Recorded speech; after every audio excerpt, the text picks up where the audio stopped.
Hello friends, आप सभी का स्वागत है हमारे चैनल में। आप लोग हमारे साथ वीडियो में बने रहिए और मैं भी एक छोटी सी कहानी सुनाऊंगी जिस कहानी का नाम है चालाक बहू और सास। मास्टर दीनानाथ सुखी संपन्न परिवार के मुखिया थे, जिनके परिवार में 2 बेटे और बहू और उनकी पत्नी साथ में रहती थी और छोटा एक पोता भी था, जो पूरे गरीब गांव में उनके परिवार की चर्चाएं हुआ करती थी। उनके व्यवहार से लोग बहुत हंसी खुशी से रहते थे और उनका व्यवहार भी बहुत अच्छा था। इसी तरह से धीरे धीरे करके एक दिन उनकी बहू लता ने दाल चावल बना करके रख दिया और फिर अपनी सास माँ से कहने लगी, माँ जी आप रोटी बना लीजिए, मैं चिंटू का होमवर्क करवाने जा रही हूँ। उसकी सास कहने लगी, हाँ बेटी जल्दी आना, और अभी रमेश कॉलेज से आता ही होगा। ये सारी बातें उसका बड़ा बेटा दिवाकर सुन रहा था। रमेश कॉलेज से आया और कहने लगा, माँ जी कुछ खाना बना। उसकी माँ कहने लगी, हाँ बेटा आओ मैं खाना लगा देती हूँ। तभी उसने कहा कि भाभी कहाँ गई हैं।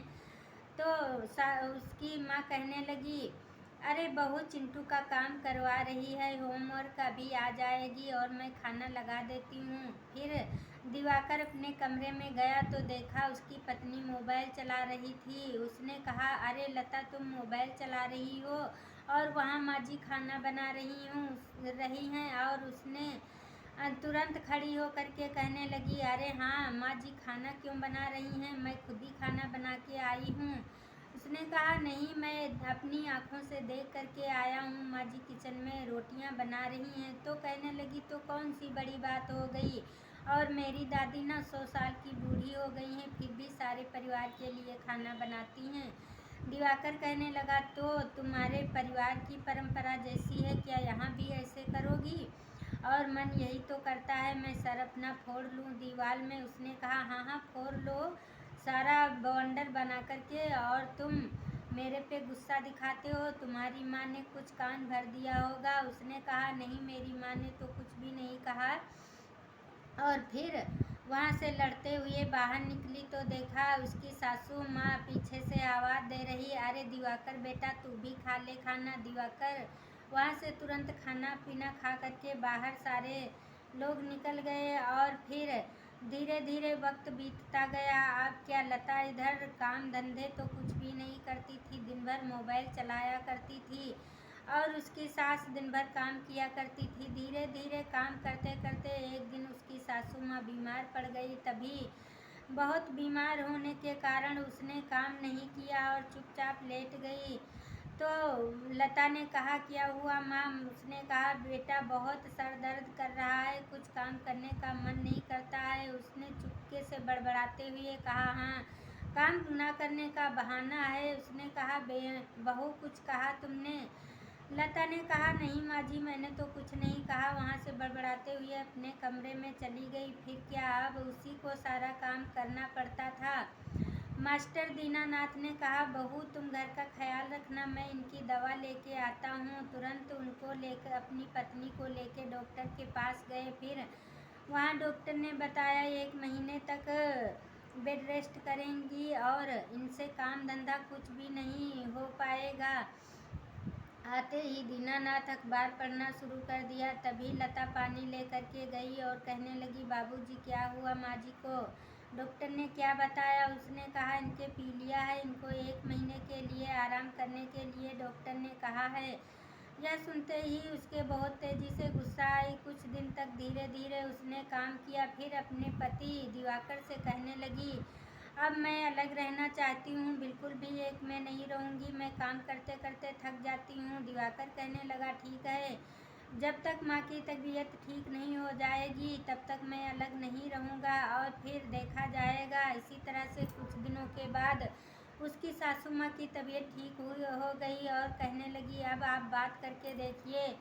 दिवाकर अपने माँ बाबू के पास गया और धीरे से हामी हामा करके कुछ गुनगुनाते हुए हड़बड़ाते हुए कहने लगा। उसकी माँ सब कुछ समझ गई और कहने लगी, बेटा तू अलग रहना चाहता तो रहे, मुझे कोई भी इतराज़ नहीं है। दीनानाथ भी कहने लगे, हाँ बेटा ऊपर का पोर्शन मैं जो किराए से देता था वो खाली पड़ा है, तुझे रहना है तो पड़ोसियों की तरह रहे, मुझसे कोई ज़रूरत नहीं है। इसी तरह से दोनों अलग हो गए और धीरे धीरे करके अब लता और भी काम करते करते थक जाती थी। एक दिन अपने पति से कहने लगी, अरे मुझे तो ज़रा सा भी टाइम नहीं मिलता है आराम करने का। दिवाकर कहने लगा कि जो काम दिन भर करती हो इसमें सारे लोग घर के काम करते थे, माँ भी करती थी, बाबूजी और रमेश भी करता था और तो काम हल्का रहता था। अब तो जो भी काम करना होता तुम्हें अकेला करना पड़ता है। चिंटू को लाना ले जाना, स्कूल में छोड़ना तो बाबूजी का काम रहता था, ये भी काम तुम्हें करना पड़ता है। बताइए कहाँ से आराम करोगी। और फिर एक दिन धीरे धीरे काम करते करते लता बीमार पड़ गई और तभी उसकी सासू माँ कपड़े फैलाने छत पर जा रही थी। उसने देखा कि चिंटू कमरे में बैठा था। उसने कहा, चिंटू तुम स्कूल नहीं गए क्या, आज छुट्टी थी? चिंटू ने कहा, नहीं दादी, आज माँ की तबीयत खराब है इसलिए। पापा भी बिना नाश्ता किए हुए ऑफिस चले गए और मैं स्कूल कैसे जाता। उनकी सासू माँ तुरंत चिंटू को बुला ले गई, खाना पीना खिलाया पिलाया और चिंटू ने कहा, बहुत अच्छा खाना माँ जी बनाया है। दादी माँ आपने बहुत अच्छा खाना बनाया है। और फिर उसने कहा कि ये गरम गरम खिचड़ी अपनी माँ को दे आओ। जैसे ही उसने हाथ लगाई, कटोरा बहुत गर्म था। उसने कहा, नहीं दादी ये गर्म है। फिर उसकी दादी लेकर के चिंटू के साथ उसके कमरे में गई तो देखा कि कमरे में सारे बिस्तर, कपड़े लत्ते, बर्तन, चप्पल, जूते ऐसे पड़े थे जैसे कबाड़ खाना। वो चुपचाप बेड पे पड़ी हुई थी। यह देख करके उसकी सासू माँ को बहुत बुरा लगा और कहने लगी, बहू तुम खिचड़ी खाओ, मैं तब तक कमरे का समेट कर देती हूँ। उसने सारा कमरा सही कर दिया और फिर 1 घंटे में पूरा कमरा चमकने लगा। यह देख करके लता अपनी सासू माँ के पैरों पर गिर पड़ी और कहने लगी, माँ जी मुझे माफ़ कर दो, मैं तुम्हें गलत समझा और अब मैं अलग नहीं रहूँगी। तब तक वहाँ उसका पति भी आ गया। पति ने ये सब भरत मिलाप का नज़ारा कमरे में देख करके बाहर ही चुपचाप खड़ा रहा। कुछ देर बाद रमेश और उसके बाबूजी तीनों बाहर खड़े भरत मिलाप का नज़ारा देख रहे थे और वो तुरंत अपनी सासू माँ के पैरों पर गिर करके माफ़ी मांगने लगी। तभी उसकी सास कहने लगी, बहू तुम मेरी बहू हो, मैं तुम्हें माफ़ करती हूँ और कोई बात नहीं।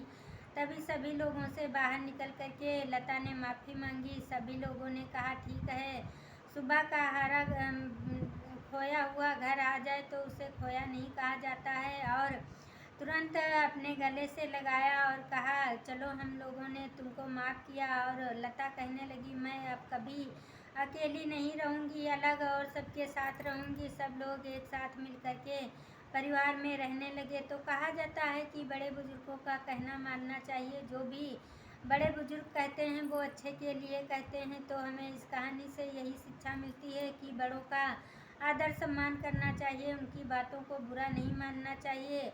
और फिर सभी लोग हंसी खुशी से अपने परिवार में रहने लगे। तो आप लोग इस कहानी को सुनिए, कहानी कैसी लगी आप लोग कमेंट करके बताइए और कहानी को प्लीज़ आप लोग पूरा देखिएगा और ज़्यादा से ज़्यादा लाइक शेयर कमेंट कीजिएगा। अगली कहानी में आप लोगों का स्वागत रहेगा। तब तक के लिए बाय बाय।